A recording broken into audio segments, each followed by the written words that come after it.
thinks bald is beautiful, and that's a big reason why there's a big hair business.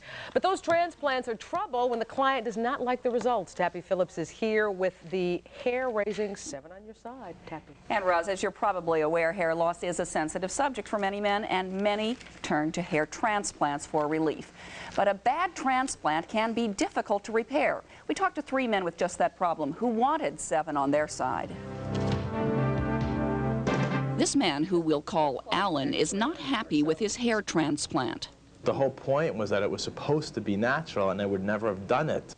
This man thinks his transplant is so ugly he wears a toupee, and this man feels he will never recover. Now, not just having a thinning problem, now I have scars to hide and to camouflage for the rest of my life. These men are planning to sue the doctor who performed the transplants because they feel they have no other recourse. There is no regulatory agency out there, so it's left for attorneys to bring justice forth and build in some accountability so that there are no future victims. The doctor who did these transplants is Gary Hitzig, who produced for us a waiting room full of satisfied hair transplant customers, including sportscaster Pete Vesey.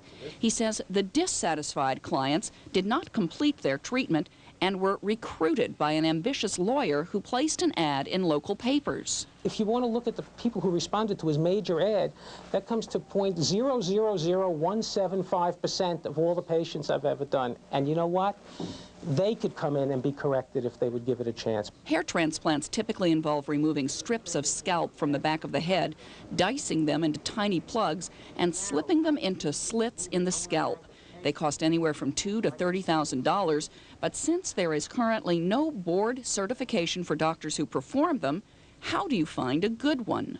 You want to look at finished clients. You don't want to just look at 1 or 2 or 3. And not pictures, the real people. Yes, you want to really look through their hair. You can also check for complaints with the State Department of Health, the Department of Consumer Affairs, or the American Hair Loss Council. You can also visit the doctor's waiting room and look at patients coming and going. And by the way, we did check on Dr. Hitzig, and despite the dissatisfied clients who talked to us, we found no complaints with Consumer Affairs and no disciplinary action ever taken against him by the state. But still do some checking. Do some checking. It's a lot of money to spend, and it's worth it. You're right. Tappy, thanks.